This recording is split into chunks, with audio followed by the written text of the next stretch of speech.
ئەم کاتتان باش و بەخێربێنەوە بۆ بەرنامەی کورد کۆنێکشن لێرە لە واشنگتن هەشتی بەیانیە.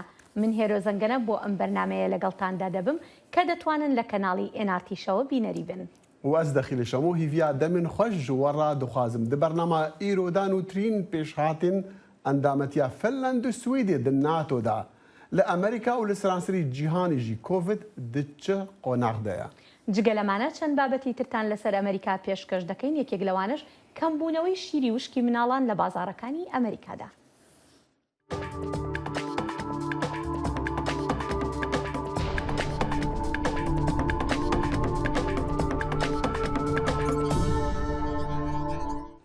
دوه یەکشەمێ ئۆکرانیا دیمەنێن ڤیدیۆوە شاندن نیشان دەدەن لەشکرێن وێ گەهشتنە سنوورێن بر رووسیارا و خاڵەکە سنووری یاشین و زەر نیشانە ئاڵایە وڵاتی خوا ژنوڤە لە وەردا مەزراندن.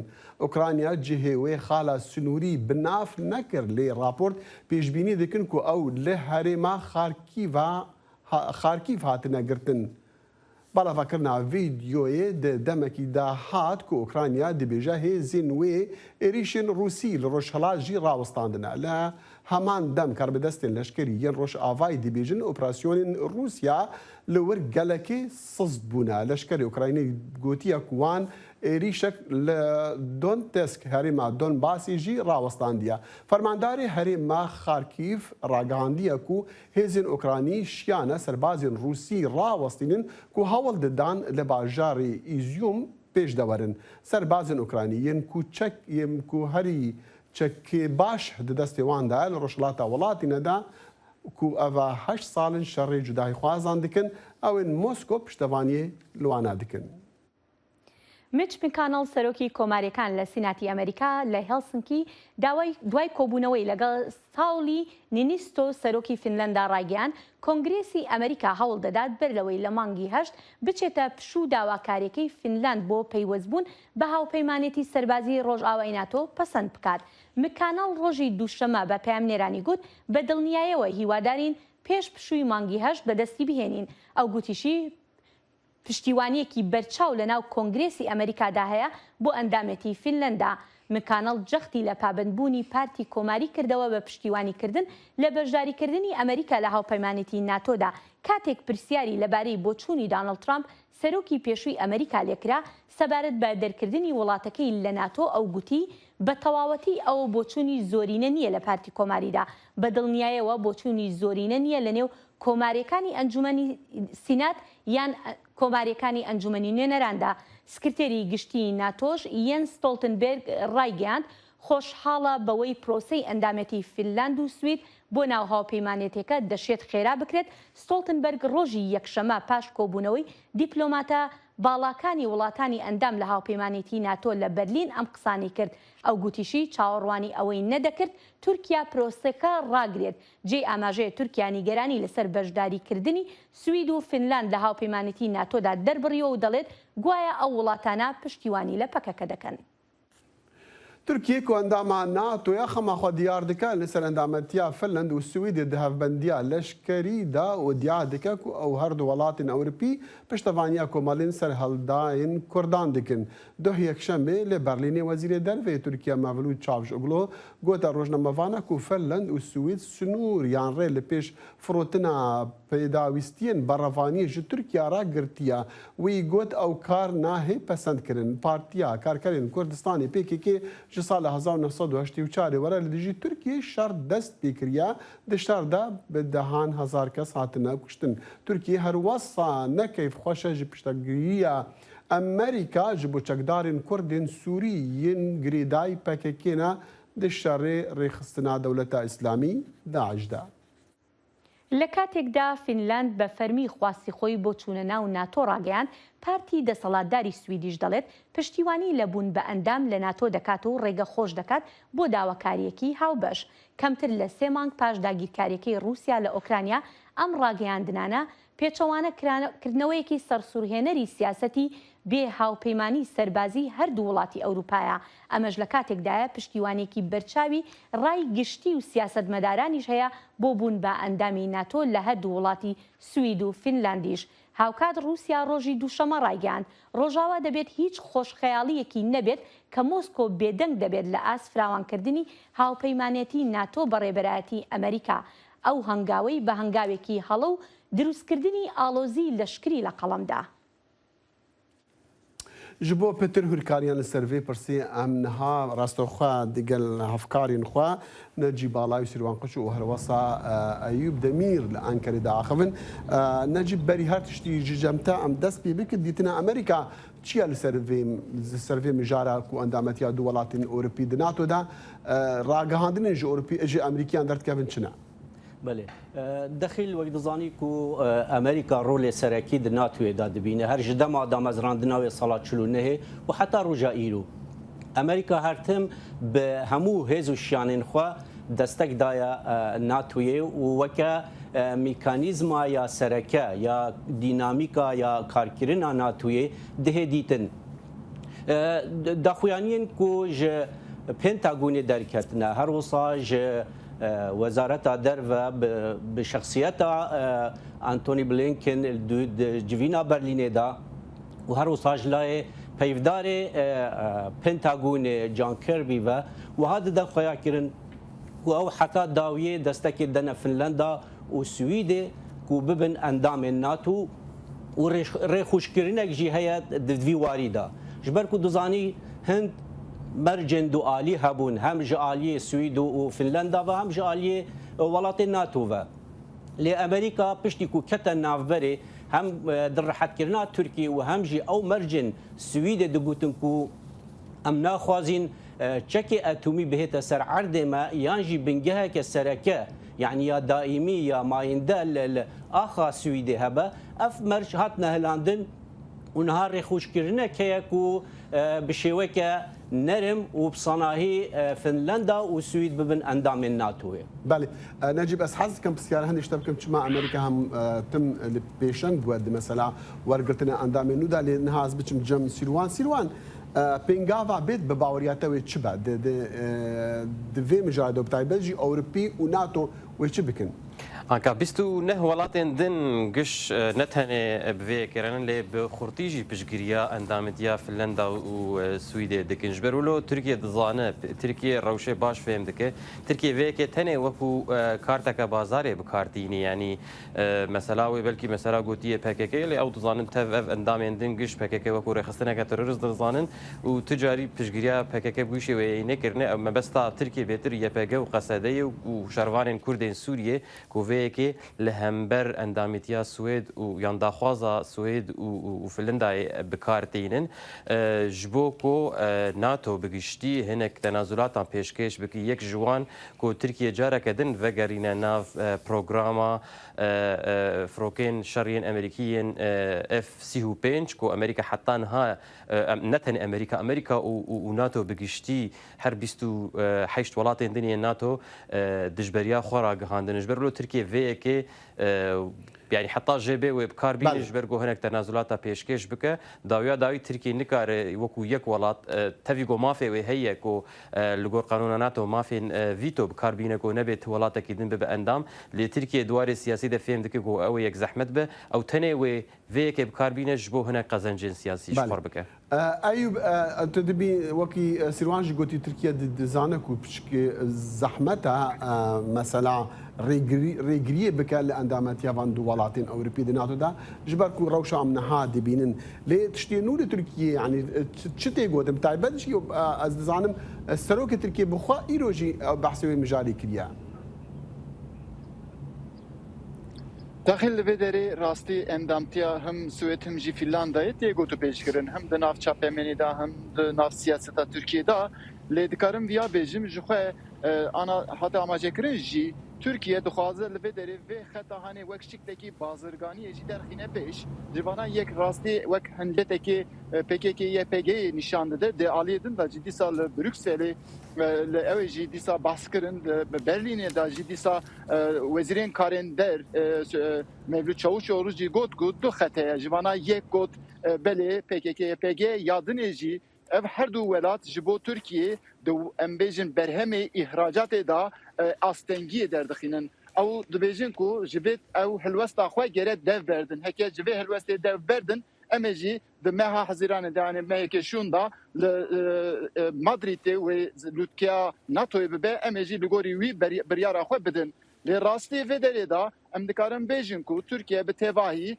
بابتا کو دردخینه پسیدتر بابتا کو بکاربه هنکی سروی اوی دانستاندن انجی بازرگانی کی درخینه پیش به درجه ویالی ده هم نرینن وساجی هنه گوتو بجن سرویجی هنه لی مثلا مدیا ترکیه انجی یکو نزدیک حکومت ده دبیجن کو لازمه ترکیه ویالی ده دست ودا چته بلا بکه بله نجيب يعني عم دزانن يعني حتى اندامتيا تركيا دا امريكي بيشنگ بونا جبو قبول كرنا وانا وتم امريكي بيشنگ مثلا ورقتنا اندام نودا يعني نها البت روسيا البرشافي ما وشر اوكرانيا اللي قالوا تشتدي هنكو امريكي بهلا بيشنگ بن دبي مساله دا ورقتنا اندام دا بله دخیل وقت زانیکو پیمان ناتو واشنطن هاتیا امضا کردن و امریکا زیادتری 1,600,000 کارمند و لشکر نویت ناتو داهنه هروسا امریکا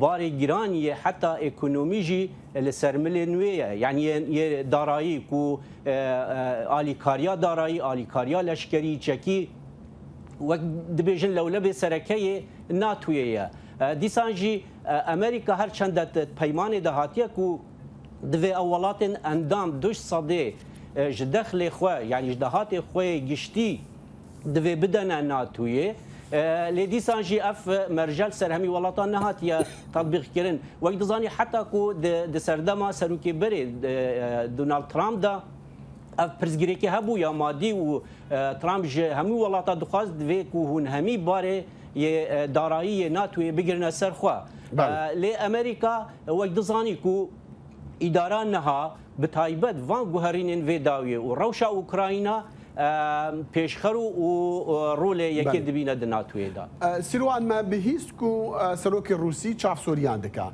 لی حتی نهاجی روسیا نابجه کاوی چه کاری بکه اگر فنلند وسويد ببن اندام يعني تشتكي بالكيش براستي سدماكو يكج سدمينكو روسيا درباسي اوكراينا بو دس بفي شركر او كو اوكرانيا هول ددا ببا هم انداما ناتوي وهم جي ببا انداما يكيتيا اوروباي افيك لدجي روسيا زيفري ونها دولاتين دن دولاتين جرينجن براستي كو اف بيتري د 6 صاليه بهالوستك بالي قرتبون مثلا تفليبونا ناتو يعني مثلا تفليبونا ولاتين دنيين روجافاي لدجي روسا من دجي يعني هالوسطاوان سياسي بآلي وجبرولو افايا جهه كيبالكيش بتايبت فنلندا ام دزانن ديروكا و بروسيا تشيا روسيا قالك دفرين فنلندا بري شر جهاني ودما شر جهاني دوم داغير كربو جبرولو وتشتكي سرنج راكيش ببراستي مزانن كهالوسطا فرميا روسيا تشيا تفيكو حطانها هم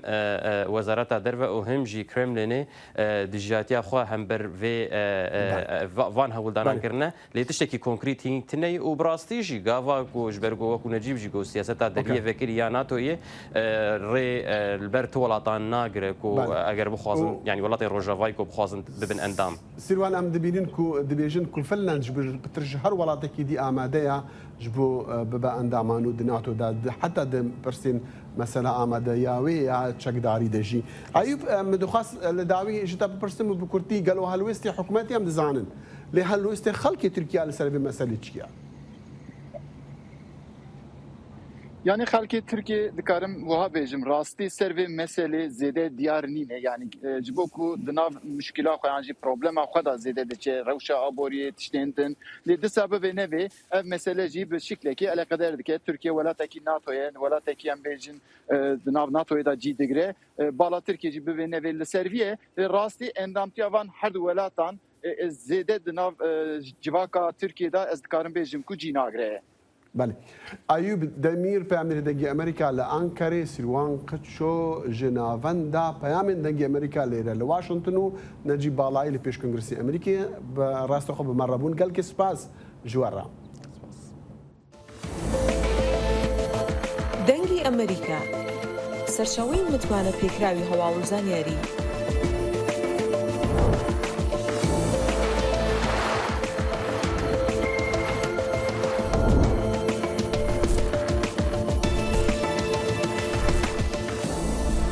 لە ماڵپەڕ و تۆڕە کۆمەڵایەتیەکانی دەنگی ئەمریکاوە ئاگاداری هەواڵ و گۆڕانکاریەکانی جیهان بە.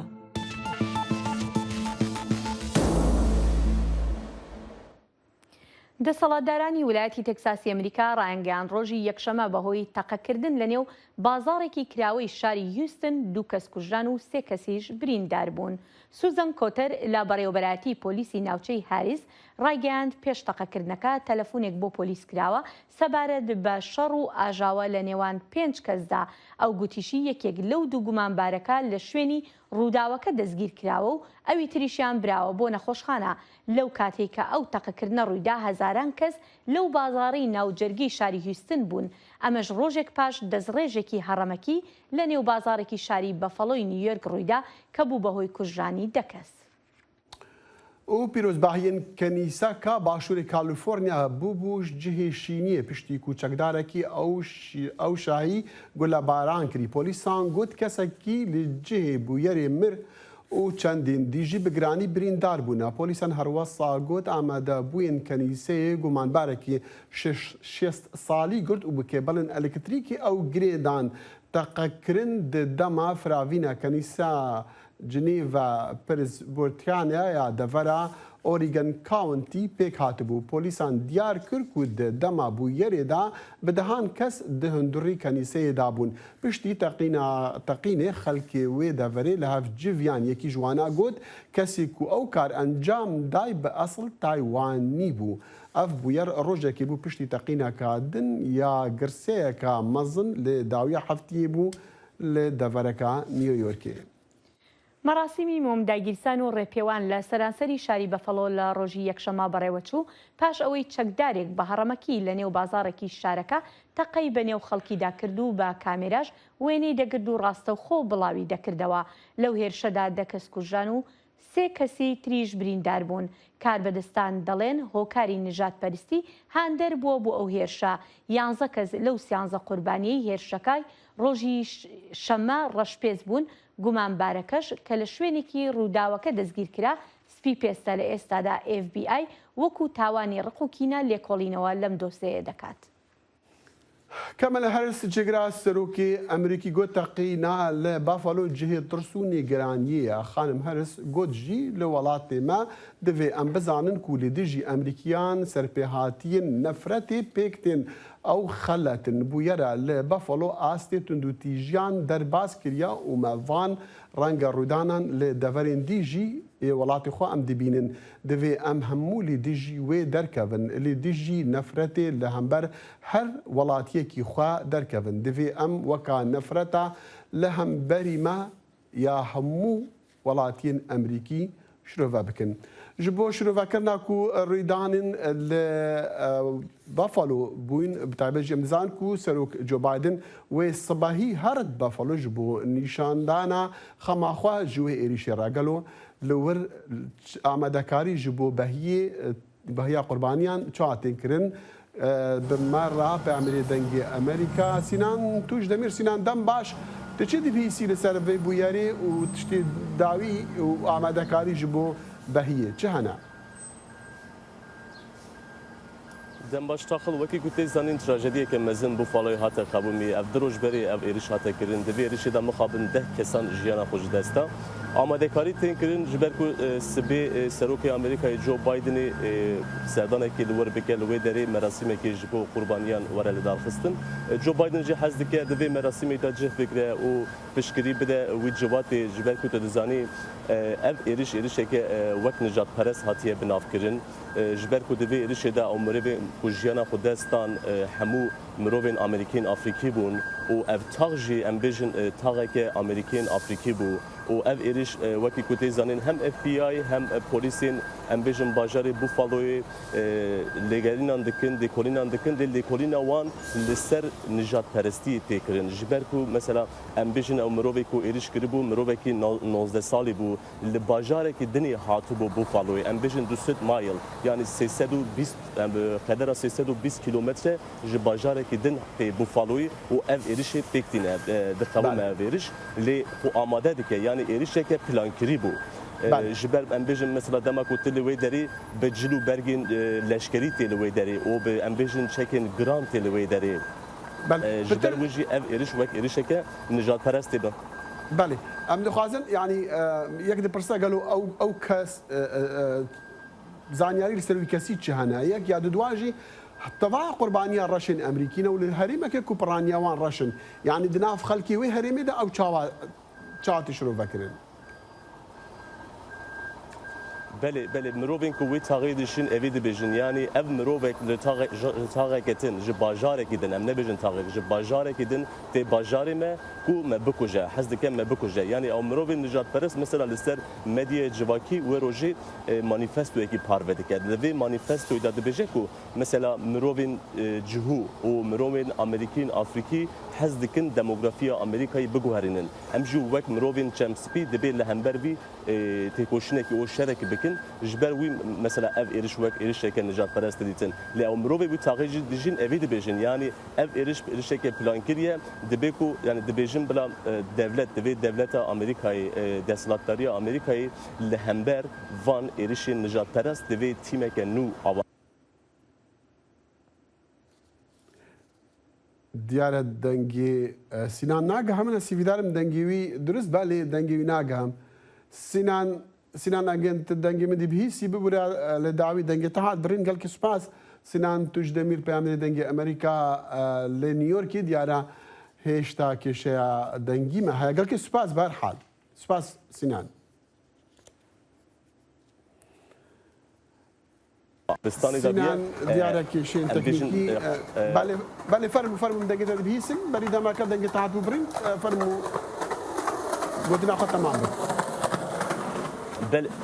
بله داخل او مروبی کو ایریش تکه سالک بری مثلا دگور زانیاری نو آگاهی نو او مروبی کو ایریش تکه سالک بری دبستانی دا امبیژن تشتکی وها لهمبر مروبان دیستان گفان دخواه تی گرتن لی دیستاتی بردان لی مسئله حز کن بالی بکشتم سلوی داخل یعنی لامریکایی لهمبر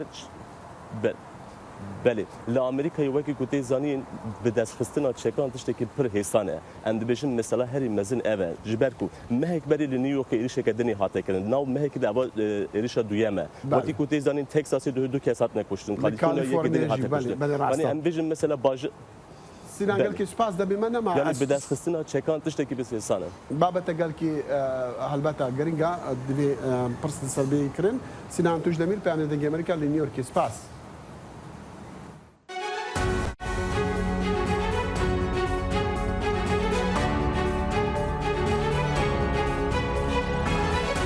واشنطن بەرنامەیەکی هەفتانەیە لە بەشی کوردی دەنگی ئەمریکاوە ئامادە و پێشکەش دەکرێت من بەڵێن ساڵح هەموو ڕۆژانێکی هەینی لەگەڵ پسپۆراندا تاوتوێی گەرموگورترین بابەتی ڕۆژ دەکەین لە پەیوەندی بە سیاسەتی دەرەوەی ئەمریکاوە لەگەڵمان بن.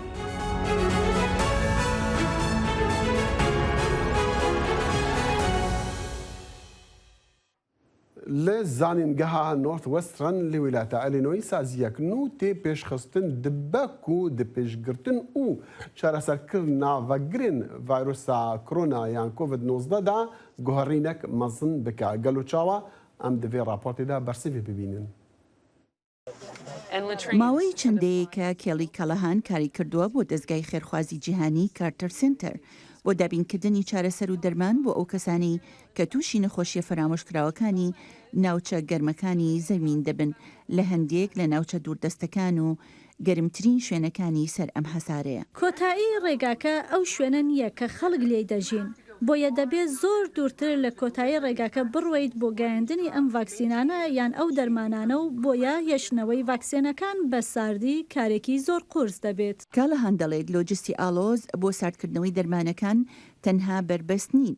چارەسەر و دەرمانەکانی دژەتەن زۆر بە زەحمەت دروست دەکرێن و گرانبەهان و زۆربەی کاتیش دەبێت لەلایەن کارمەندە پزیشکیەکانەوە لێ بدرێت. هەروەها زۆر لە نەخۆشەکان نایەنوێت دەرزیان لێ بدرێت. هەموو پۆسپۆرانی چاودێری تەندروستی ئەوەش باش دەزانن. هەموو ئەو بەڕێنگاریانی کە دابینکەری پەتای تەندروستی لە سەرتاسەری جیهاندا هەوڵی بەڕێوەبردننی ڤاکسینەکانی کۆڤید 19 دەدەن. هەر شتێک بکرێت بۆ کەمکردنەوەی گرفتی لە ئەندازە بەدەری گەیاندنەکە. هەر شتێک بکرێت بۆ کەمکردنەوەی بەرەنگاریەکان لە گەیاندندا کە زۆر ئاسانتری دەکات. کە ئەو شتەیە لە زانکۆی نۆرت وێسترن هەوڵ دەدەن بیکەن. کە ئەمە دەتوانێت شۆڕشێک بێت لە شێوەی گەیاندنی چارەسەری دژە ڤایرۆس. دکتۆر جۆیت و ستافەکانی لە سنتەری نۆرت وێسترن بۆ زیندەوەرزانی دەست کرد بە هاوبەشی لەگەڵ زانکۆی واشنگتن و زانکۆی واشنگتن لە سنت لویس بۆ یەکەمین جار کۆمپیوتەری نایابیان بەکارهێنا بۆ دیزاینکردنی سپرایەکی نوێی دژەتەن یاخۆد ئەنتیبەدی کە بەسەر مشکدا تاقی کرایەوە و ئەنجامە بەڵێندەرەکەی هەبوو بۆ بەڕەنگاربوونەوەی کۆڤید-19. ئەوەی تایبەتە دەربارەی ئەم وەشانەی کە دروستمان کردووە ئەوەیە کە لە ڕاستیدا کاریگەرە لە ناوبردننی هەموو ڤایرۆسە گۆڕاوەکانی کە مایەی نیگەرانین لەم مشکە مۆدلەکەدا. تاقیکردنەوەکان نیشانی داوە سپرایلوتی زانکۆی نۆرت وێسترن زۆر کاریگەرتر بووە لە چارەسەرەکانی دژەتەنی کە لە ئیستادا هەن بەڕێگەدان بە بەکارهێنانی لەلایەن بەڕێوەبەرایەتی خۆراک و دەرمانی ئەمریکاوە یان FDA. سپرایلوتی نۆرت وێسترن کاریگەری خۆی هەبووە بۆ ماوەیەکی درێژ و هەروەها ئاستی تەواوی هەوکردنەکەشی کەم کردوتەوە. یەکێک لە تایبەتمەندیەکانی ئەم چارەسەرە دژە ڤایرۆساوەیە کە دەتوانین هەردوو بۆ چارەسەر و ڕێگری لێ بەکار بێت. هەنگاوی دواتر و گرنگ بۆ تیمی تۆژینەوەکەی سپرەیلوت کە دروستکردنی هەرزانترە و پێویستی بەوە نیە بە ساردی هەڵبگیرێت دەتوانێت کەسەکە خۆی بەکاری بێنێت و دەبێت کاریگەری لە مرۆڤدا دیاری بکرێت. ئێمە لە ئێستادا هاوبەش بووین لەگەڵ کۆمپانیایەک بۆ هەڵسەنگاندنی بۆ تاقیکردنەوە و لە کۆتاییدا گواستنەوەی بەرەو قۆناغی تاقیکردنەوەی پزیشکی. جوێی دەڵێت ئەم دەرمانانە کە تیمەکەی بەرهەمیان هێناوە لەوانەیە گرنگ بێت لە بەڕەنگاربوونەوەی پەتاکان لە دوا ڕۆژدا. ئەمە دەتوانێت ببێتە گۆڕانکاریەک بۆ چەندین جۆرەی جیاوازی چارەسەر نەک تەنها یەک جۆری نەخۆشی تایبەت لەوانەیە بۆ هەموو جۆرە نەخۆشیەکان ببێت. لەوانەیە تاقیکردنەوەی پزیشکی بۆ سپرایلوتی کۆڤید-19 لە کۆتایی ساڵەوە دەست پێ بکات. لی چینی کاربەدەست دەبێژن دمەها نیسانێدا ئالوزیên ئابووری لە وڵاتیوان دەرکەتنە دەماوان باژارên xwe yên pîşesaziyên sereke ji ber derketina koronavirus girtîn îro duşanbê Bîroya Niştîmaniya Datayên Kirîn û Firotina Xaniyan û berhemên sazkariyê yên mehekê eşkere kirin û ku diyar dikin gelekê xerabtir bû ji pêşbîniya wan e. Di konferansek çapemenî da lê Bêjing peyvdarê hikûmetê got werara abûrî 2.9 ji sedê ji sala par kêmtir bû û sazkarî jî 6.1 ji sedê lawaztir bû. Kirîn û firotina xaniyan jî 11.1 ji sedê ev sala kêmtir bû. زایڵی داهێنان بەرنامەیەکی فەرهەنگی و هونەری بەشی کوردی دەنگی ئەمریکا. من ئاسۆ جەبار لە واشنگتن دیسیەوە هەردوو هەفتە جارێک دەبمە میوانی ماڵەکانتان لەگەڵمان.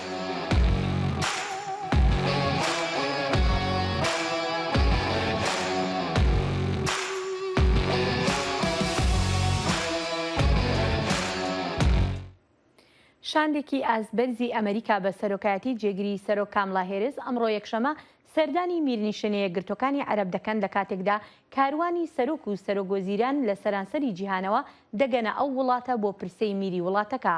شێخ خەلیفە بن زاید ئال ناهیان ڕۆژی هەینی لە تەمەنی 73 ساڵیدا کۆچی دوایی کرد دوای ساڵانێک سەرۆکایەتی گۆڕینی خێرای وڵاتەکە بۆ ناوەندێکی بازرگانی جیهانی و ناوەندێکی هێزی ناوچەیی. هەروەها ئامادەبوونی شاندی ئەمریکا وەک هەوڵێک بۆ کەمکردنەوەی گرژیەکان و نیشاندانی پاڵپشتی دەبیندێت لە کاتێکدا پەیوەندەکانی نێوان ئەو دوو وڵاتە لە سەردەمی سەرۆک جۆ بایدندا گرژ بووە.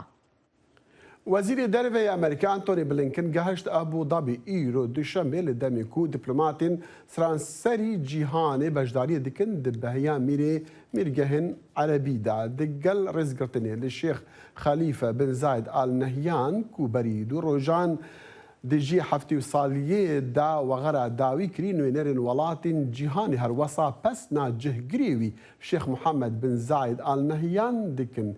Di nav şandeyê Emerîkî da wezîrê berevaniya Emerîka rêveberê CIA û çend karbedestên diyên Emerîkî cih digirin.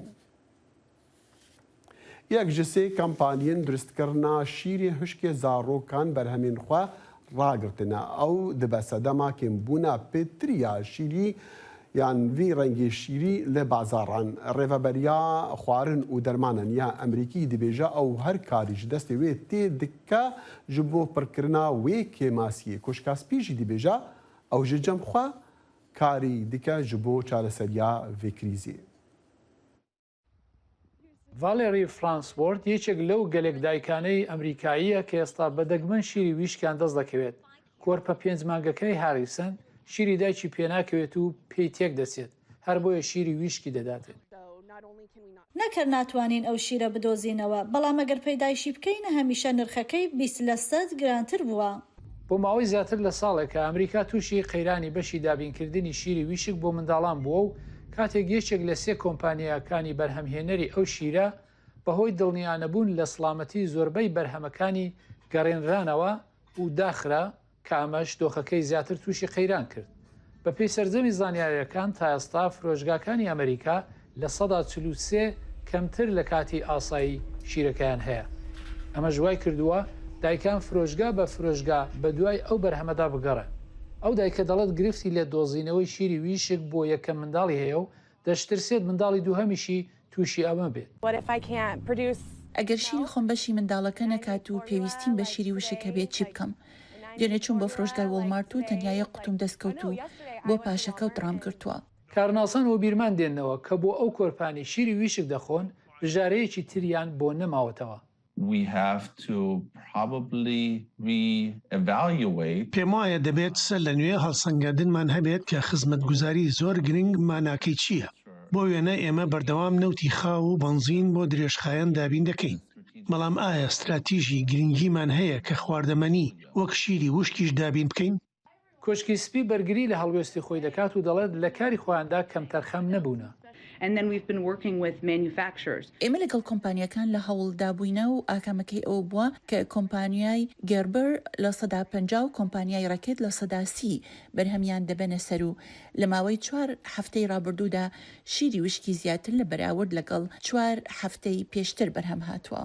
بۆ حاڵەش دکتۆران هۆشداری بە بنەماڵەکان دەدەن کە بە گوێرەی پێشنیاری سەر ئینتەرنێت شیری ویشک ساز نەکەن یان بە هەڵکەوت لەسەر ئینتەرنێت شیرەکە نەکڕن. هەمیشە بە تەواوی دڵنیان نییە کە بەرهەمی ڕاستەقینە چییە، دەتوانن دەستکاری قوتوی شیر بکەن و شتی تری بخەنە نێو. بەڕێوەبەرایەتی خواردن و دەرمانی ئەمریکا دەڵێت هەوتوی دابێت ڕای دەگەیەنێت کە چلون کۆمپانیەکانی دەرەوە دەتوانن بەرهەمەکانیان بۆ نێو ئەمریکا بنێرن و لەو بارەیەوە یاساکەی بەتوندی لەبەر چاو دەگیرێت. لێکۆڵەران دەڵێن DNA دەشێت جێگای هاردرایڤ بگرێتەوە بۆ هەڵگرتنی زانیاریەکان، ئەمەش بەهۆی زۆری زانیاریەکان لەسەر ئینتەرنێت. بڕی ئەو داتایانی ڕۆژانە خەڵک بەرهەمیان دێنێت لەو پەڕی زیاد بووندایە. لێکۆڵەران ئاگاهی دەدەن کە لە ماوەی دەیان ساڵدا تەکنۆلۆژیەکانی ئێستا پێدا ڕاناگات داتاکان ئەمبار بکەن. هۆکارەکانی ئەوش لە ئاکامی بەکارهێنانی زیادبووی وزە لەلایەن جوتیارانەوەیە بۆ هەڵگرتنی ئەو داتایانە و کەمبوونەوەی دابینکردنی سەرچاوەسەرەکیەکان و تەمەنی کورتی هاردرایڤەکان و هەروەها ڕێگەکانی دیکەی هەڵگرتنی داتاکانە. کۆمەڵی نێودەوڵەتی لێکۆڵەرەوان شیانی چارەسەرێک بۆ ئەو مەبەستەوە دەدۆزنەوە. DNA کۆنترین شێوازی هەڵگرتنی داتاکانە لەسەر زەوی. بەهۆی چەندان هۆکارەوە DNA سەرنجڕاکێشە. یەکێک لەوانە دەتوانێت بڕێکی لە ڕادەبەدەر لە زانیاری لە پانتایەکی زۆر بچووکتا هەڵبگرێت. هەموو ئەو زانیارانەی لە ئێستادا لە ئینتەرنێتدا هەن دەتوانرێت لە کارتونێکی پێڵاودا جیان بکەیتەوە. دەتوانرێت DNA ئەوەی بۆ هەڵگرتنی داتاکان بەکاردەهێنرێت لە نێو تاقیگەدا دروست بکرێت، بەڵام لە بنەڕەتدا هەمان مۆلیکیولە ئەوەی داتاکانی بۆ ماوەیی بوونەوەرە زیندوەکان و هەروەها ئەوانەشی ڕۆژێک لە ڕۆژان زیندوو بوون تێیدا هەڵ بگیرێن. DNA بۆ ماوەیەکی زۆر دەمێنێتەوە کاتێک بە دروستی هەڵبژیرێت و ڕەنگە بۆ هەزاران ساڵ بگرە میلیۆنها ساڵ DNA-نەکە بمێنێتەوە و تێک نەچێت. لێکۆڵەرەوان دەڵێن DNA شێوازێکە کە پێناچێت کۆن ببێت لەبەر ئەوەی مرۆڤ هەمیشە خوازیاری خوێندنەوەی داتاکانی DNA. فایلێکت هەیە کە چەندان ژماری 0 و 1 تێدایە و لە ڕێی کۆمپیوتەرەوە ژمارەکانی 0 و 1 دەگۆڕێت بۆ ACGT. هەنگاوی دواتر ACGT لەسەر سیلیکۆن دەنووسرێت کە لە ڕاستیدا چاپکردنی سێڕەهەندیە لەسەر سیلیکۆن. کۆمپانیای تویست بایۆساینس لە سان فرانسیسکۆ DNA بۆ بوارێکی فراوانی بەکارهێنان دروست دەکات لەوانە هەڵگرتنی داتاکان. کۆمپانیاکە پرۆسەی ئۆتۆماتیک و بچووکردنەوەی قەبارە دەکات بۆ گۆڕینی زانیاری دیجیتال بۆ DNA. دەتوانرێت کۆدی زانیاری دیجیتال ئەوەی لە ژمارەی یەکەکان و سفر پێک دێت بکرێن بە کۆدی بۆ ماوەیی لە DNA دا ئەوەی لە 4 پێکهاتەی کیمیایی پێک دێت و بە ICG و T دەناسرێن. بڕی ئەو DNA لەسەر پاچە چپێک لە داهاتوودا هەڵدەگیرێت لە 256 میلیۆن بڕێزانیاریەوە زیاد دەکات بۆ 30 میلیار بۆ 50 میلیار. لە داهاتوودا ئەو DNA لەسەر توێژاڵێکی سیلیکۆن چاپ کراوە دەتوانرێت بگۆڕدرێنەوە بۆ زانیاری دیجیتالی. بە مەبەستی خستنەکاری تەکنەلۆژیاوە کۆمپانیای بایۆساینس و هاوبەشانی هەستاون بە ئەرشیڤکردنی پەیماننامەی نەتەوەیەگرتوەکان بۆ مافەکانی منداڵان لە نێو DAN-دا. تێچوونی ئەم پرۆسەیە لە ئێستادا نزیکەی $1,000 بۆ 1 میگابایت. بەڵام پێشبینی دەکرێت لەگەڵ پێشکەوتنی تەکنەلۆژیا نرخی ئەم تێچوونە دابەزێت. هەمیشە خوێنەری داتاکانی DNA-مان هەیە چونکە حەزمان لە خوێندنەوەی DNA بایۆلۆژیە یان DNA خودی خۆمان. لەم مۆلیکیۆڵە بچووکە شتێکی زۆری لێپەیدا دەبێت. لەوەتای ڤایرۆسی کۆرۆنا سەری هەڵداوە زیاتر لە 82 میلیۆن حاڵەت لە ئەمریکا تۆمار کراوە و ژمارەی ئەو کەسانش کە بەهۆی کۆرۆناوە گیانیان لەدەستداوە نزیکەی 1 میلیۆن کەسە بەپێی ئامارەکانی زانکۆی جۆنز هاپکینز. ئایا لە ئێستادا ڕەوشی کۆرۆنا لە ئەمریکا چۆنە؟ لە کاتێکدا بەشێکی زۆری خەڵکی بەلایانی کەم 2 بەشی ڤاکسینی دژ بە کۆڤیدیان بەکارهێناوە. بۆ زانیاری نوێ لەسەر ڤایرۆسی کۆرۆنا لە ئەمریکا دەچینە لای دکتۆر کاوان باراوی لە ڤێرجینیا. دکتۆر سەرەتا سوپاس دەکەم بۆ کاتەکەت با لەو پرسیارەوە دەست پێ بکەم. ئێستا ڕەوشی وڵات لەگەڵ کۆرۆنادا لە چیدایە؟ زۆر سپاس بۆم دەفەدا هێرۆخان. لە ئێستاە هەڵبەتە ئەوەی کە ئێمە ڕۆژانە نەخۆشە بینین تامڵە لە 2 هەفتەی ڕابردووە عەدەدەکەی ژمارەکانی زۆر زۆر زیای کردووە. هەڵبەتە ئەگەر ئەم حاڵتەمان بینین لەم زیابوونە لە بدایەتی مانگیەکە بوو بڵین لە جەنوەریە دیسانەوە ئەو کاتە زۆر بوو ئێستا دیسانەوە زۆر بۆتەوە ئەوەی کە بینراوە زیاتر ئەوەی زیاتر بینراوە ئەوەیە کە ئەمە دیسانەوە بەشێکە لەو ئۆمیکرۆنە بەڵام بەشی تێچووکە پڵان BA1 و BA2 کە ئەمە هەنوعیتر لەو جینانی کەوا گۆڕانکاری بەسەرایە دروست دەبێت کە ئەم حاڵەتە گواستنەوەیان سریعترە. باشە دکتۆر پێشەوەی بێمە سەر باسکردنی مەترسیەکانی ئەم با بڵین ئەم جۆرەیان دەمەوێت ئەوە بزانم باشە پێشتر کە کۆرۆنا با بڵین شەپۆلەکانی زیادیە کرد زیاتر لەو کاتەدا بوو کە بەرەو سەرما دەڕۆشتین بەرەو زستان دەڕۆشتین لە کاتی پاییزا بوو و هەمیشە باز لەوە کرا کە کاتێک کە بەرەو هاوی نەڕۆین کەمتر ئەبێتەوە. باشە هۆکاری چییە کە ئێستا ئێمە بەرەو هاوی نەڕۆین لە ئەمریکا بۆچی لەم کاتەیە زیاد بۆتەوە؟ بەشێ زانراوە بەش نەزانەوەی زانراوە خەڵک ماسی بەکار نانی ئێستا بەڕاستی ئەوە یەکێ لە احتیمالەکانە کە بڵێن لەبەروی خەڵک ماسکی فرێەوە بڵێن لەوانە سا پێ لە سادەی خەڵکە بەکاری بێن ئەم بۆتە هۆی زیابوونی ئەم حاڵەتە خاستن ئەم نوعی تازەی کە پیا بۆ لە BA-کان سورعەتی گواستنەوەی زۆر ئاسانترە و سریعترە لە هێنەکانی تر. ئایا بە هەمان شێوەی ئەوەکانی تر مەترسیدارە؟ بەڵێ ئەنجاویستم باسی پێ بکەم ئەنجا ئەمە لەگەڵ ئەوانی پێشووە فەرقی هەیە چونکە ئەوانی پێشوو زۆر تاسیرێک لە سەسیەکان ئەمە ئەو حاڵتانی من لە بڵین خۆم ئەیبینم ڕۆژانەیە ینی کەمی تیا بۆ پێویست بۆ بچێت عینای مەرەکەزا یاخۆ ئۆکسیژینی بێت ینی زۆربەی حاڵەتەکان وەکو ئینفلۆنزا وایە بەڕاستی ینی 2-3 ڕۆژ دەڵامەکە بەتاقەت دەکا و تاوی چیکە. بەڵێ باشە دکتۆر ئەی ڕێژەی مردن بەهۆی ڤایرۆسەکە ئێستا کەم بۆتەوە بە بەراورد لەگەڵ ساڵی پێشوو؟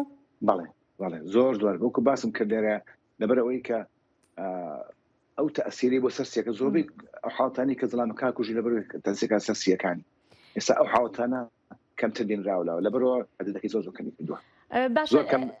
بەڵێ باشە دکتۆر لە ئێستا بابەتی ڤاکسینەکە خەڵک چۆن بەدەمێەوە ئەڕوا لە سەرتاوە کاتێ ڤاکسینات ڕاستە هەندێک کەس کە نیگەرانیان هەبوو بەڵام هەندێک کەسیش بە پەرۆشەوە چاوەڕوانی ڤاکسینەکەیانە کرد تاوەکو بەشی دووەم و بەشی سێمی ژوەرگیرە بەڵام لە ئێستادا کە بەشی چوارەم خەڵک وەری ئەگرێ ئایا بوو ئەمەیان چۆنە بەشێکی زۆری هاوڵاتیان ئەم ڤاکسینە وەرەگرن یان نا؟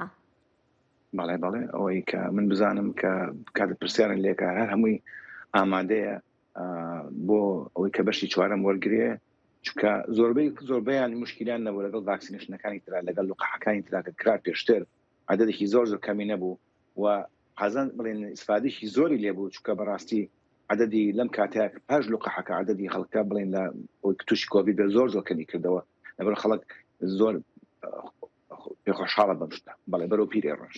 بەڵێ باشە دکتۆر دەزانین لە ماوەی ڕابردوودا CDC با بڵین ڕایگەیاند کە ئیتر پێویست ناکە ماسک بەکار بهێنرێت باشە لە ئێستا خەڵک کە ماسکی لابردووە و وەکو ئێستا تۆش ئاماژەت پێکرد کە بەهۆی لابردنی ماسکەکەوەیە زیادی کردوێتەوە ڤایرۆسەکە خەڵک لەم کاتەیە چی بکات باشە؟ من هێشتا ئامۆژگاریەوە کەم کە بەشێک لە سەبەبەکەی کە خەڵک ماسکی فڕیاوە لەبەرەوە هەتا بتوانێت خاستن لەو شوێنانی قەڵباڵغا لەو شوێنانی کە بڵێن ناو خەستخانە و شتەکانە لەو شوێنانی کە بڵێن معرەزە کە خەڵکی تایبەتکە نەخۆش بێ بەڕێی منەوە ماسک بەکار بێنن چونکە بەڕێی من کە زیابوونی ئەم حاڵەتە دووشتە بەشی بۆی ئەوەی ماسک فڕیاوە بەشیش ئەوەیە کە ئەم نوع پیا بووە کە سورعەتی گواستنەوەکەی خێراترە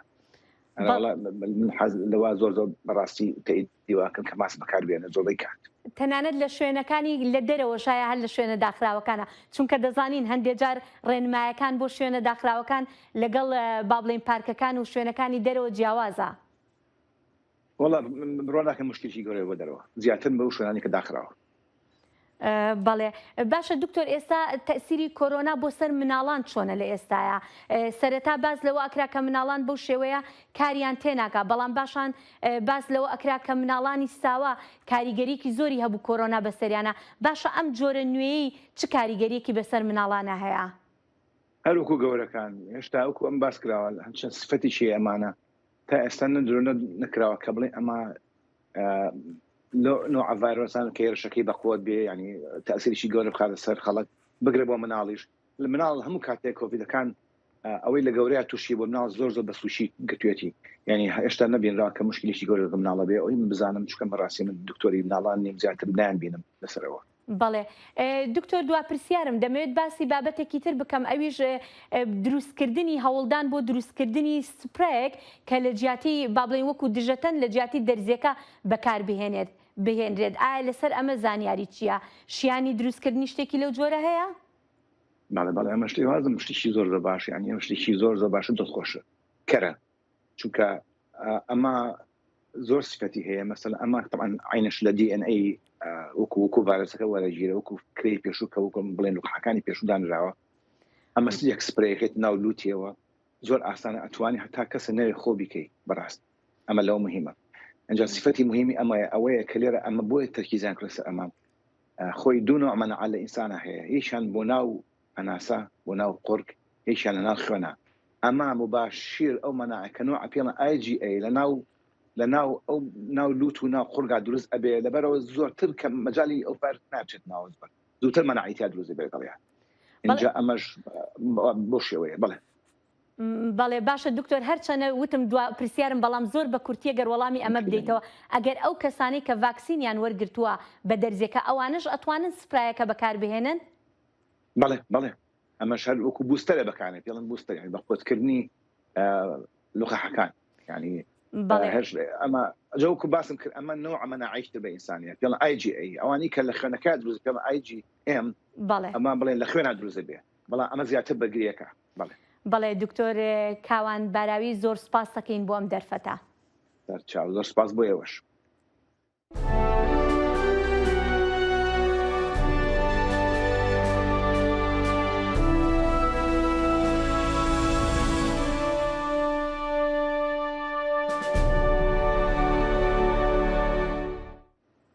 بەشی کۆنی شاری مووسڵ یەکێکە لە شارە هەرە کۆنەکانی جیهان کە مێژۆکەی دەگەڕێتەوە بۆ سەدان ساڵ لەمەوبەر لەم راپۆرتەدا ئەو بیناسازیە دەبینن کە لە مێژوویەکی کۆنی هەیە و هەمووی بە بەردی مەڕمەڕ دروستکراوە.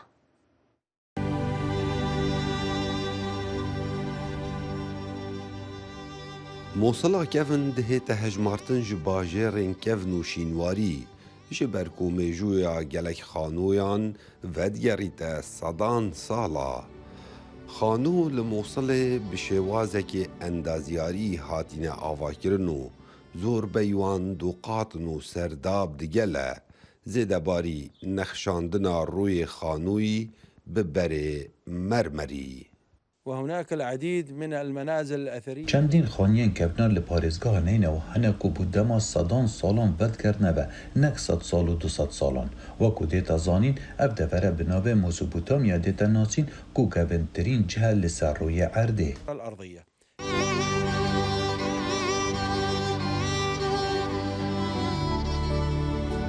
Hindek xanû hene her ji kevin da bi navê kesekî hatîne naskirin wekû xanûyê tutunçî. Ev xanûye li ser rûberekê berfireh li Mosila kevin li ser du qatan hatiye avakirin û zêdebarî hebûna serdabeka mezin.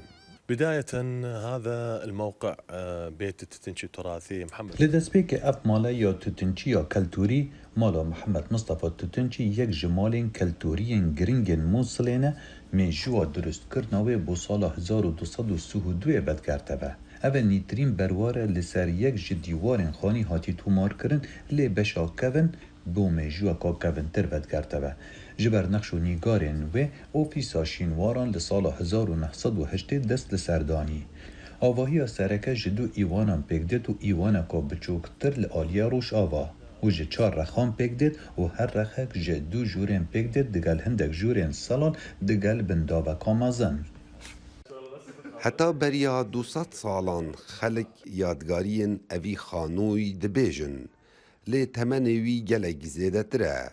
Nexş û dîzaynên evî xanûy bi arm û duruşmên mêjûya deverê ne wekû gula beybûn ku li ser demê aşûriyan hate wênekirin li ser beran her wesa stêrka şeşgûşe.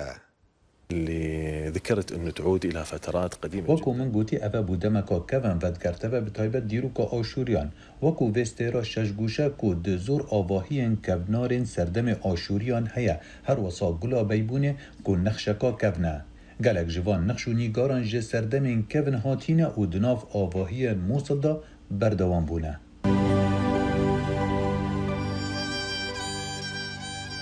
Du xalên cêwas di xanûyê tutunçî da dihêne dîtin. Yek li ser roberê 800 mîtrên çargoşe hatiye avakirin ku zorbey xanûyên Mosila kevin li ser roberekê gelek berteng durust bûyne. Xala dû ew ku li ser dîwarên evî xanûyî wesat hête dîtin ku mêjûya parêzgeha neynewa bi giştî têda xoya ye mîna asewarên aşûriyan û heta digehîte serdemê Osmaniyan. Kawa Emerdengê Amerîka, Mosul. Tê çavarkirin encamên helbijartinên Lubnanê îro duşem wê bên eşkerekirin û komalên rekaber hîvî dikin destkeftên piçûk bi dest bêxin lê diyara ew wê gelkê bi zehmet be. Li gora hejmarên herêman û parêzgehan 41 ji sedê ji 3.9 milyon Lubnaniyên mafên dengdanê hey dengê xwe dane helbijartinên duh yekşemê. Karbidestan got findûfêl di helbijartina de bûne. Kandîdên nifşên wê serbixwe hîvî dikin hin destkeftan bi dest vebînin ku bikaribin wan guharînkariyan encam bidin ku di xwepîşandanên 2019 de wan nekarîbû bi dest vebînin. Pêşbînî heye ku piraniya 128 kursiyên perlemanî di destê wan komelan de bimînin ku niha desthilatdarin û gazinda xirabiya bikarînana desthilatê dikefta stûyê wan. چاودێرانی ئەسێرەکان لە دوورگەی گران کاناریای ئیسپانیا ڕۆژی دووشەمە بەهۆی مانگیرانێکی تەواوە سەرسام بوون کاتێک لە شوێنە جیاوازەکانەوە لی دەڕوانرا. مانگیرانی تەواو کاتێک ڕوودەدات کە خۆر و زەوی و مانگ ڕیز دەبن و مانگ بەو سێبەرەرا تێدەپەڕێت زەوی دروستی دەکات. هەرچەندە مانگ گیرانێکی تەواوەتیە بەڵام مانگ هەرگیز بە تەواوی تاریک نابێت بەڵکو درەوشاوەیەکی سووری مسی وەردەگرێت کە پێی دەوترێت مانگی سوور. بۆ هەستکردن بەم پرۆسەی مانگگیرانە پێویست بە هیچ ئامێرێک ناکات و بە تەواوەتی دەبینرێت. ویستم بڵم چەند ساڵێک لەمەوە پێش ئەگەر بیرت بێ لێرە لە ئەمریکا لە واشنگتن لەم ناوچەیە خۆر گیرە ئەو شتێکی گەلێکی زەحمەت ئەو کاتە عینەکێکی تایبەتیان چاویلکێکی تایبەتیان داکە بۆ چاویلکەیە تەماشای خۆرەکە بکەیت دەتبینی کە دوو خۆر هەبوو لێ کاتا ڕاستە گەلکی نەخۆش بوو گرتنە هایوی مەگەلک جاری دیتیان بالیان بێچەندێکی تێن دماهەیە بەرنامە ئیرۆ هەتا سبەهی هەر شاد و بەختەوەر بن و بەدوعا کاتێکی خۆش هەر شاد بن.